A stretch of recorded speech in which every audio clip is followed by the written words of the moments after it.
आणि आता मोठ्या टॉप 9 बातम्या। अद्याप जागा वाटप नाही, पण बारामतीची जागा राष्ट्रवादीला मिळेल आणि बारामतीतून सुनेत्रा पवारच 100% उमेदवार असतील, सुनील तटकर यांचा विश्वास।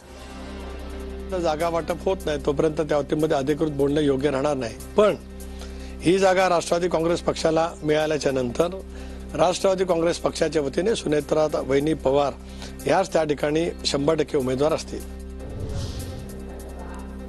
मावळ लोकसभेची जागा आम्हाला द्यावी। मावळ आणि पिंपरी चिंचवडमध्ये राष्ट्रवादी विचाराचे समर्थक सुनील शेळकेंपाठोपाठ नाना काटेंकडूनही मावळसाठी आग्रही। जागा वाटपाची चर्चा सुरू असतानाच नाशिकमध्ये भाजपचा प्रचार सुरू। भाजपच्या दिनकर पाटलांकडून दौऱ्यांना सुरुवात। वरिष्ठांकडून तयारीला लागण्याचे आदेश। दिनकर पाटलांची माहिती। ठाकरे गटाला लोकसभा निवडणुकीच्या पार्श्वभूमीवर मोठा धक्का बसणार। रवींद्र वायकरांचा लवकरच मुख्यमंत्री शिंदेंच्या उपस्थितीत शिंदे गटात प्रवेश होण्याची शक्यता आहे। सूत्रांची ही माहिती। कथित जोगेश्वरी भूखंड घोटाळ्यात रवींद्र वायकरांचं नाव आहे। आचारसंहितेआधी मंत्रिमंडळ बैठका आणि विकास कामांचा धडाका। 11 आणि 12 मार्चला मंत्रिमंडळाची बैठक।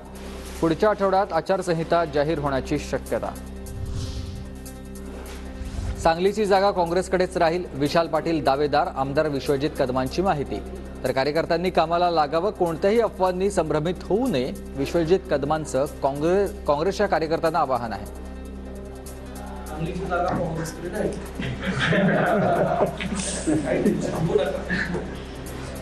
हाताच्या चिन्हावर राहील का? हाताच्या चिन्हावर राहणार। कॉन्फिडन्स बघा मला, काळजी करू नका। त्यावर बरंच काही मला बोलायचं आहे, फक्त योग्य वेळेस बोलेल। हिंगोलीत आज शासन आपल्या दारी कार्यक्रम। मुख्यमंत्री शिंदे कार्यक्रमाला उपस्थित राहतील। हिंगोलीत शासन आपल्या दारी कार्यक्रमाच्या पार्श्वभूमीवर मराठा आंदोलक आक्रमक। कार्यक्रमाच्या 300 बस आंदोलकांनी परत पाठवल्या। पुण्यात चंद्रकांत पाटलांनी घेतली देवेंद्र फडणवीसांची भेट। पुण्याच्या सर्किट हाऊसमध्ये भाजपच्या पदाधिकाऱ्यांसोबत फडणवीसांची चर्चा।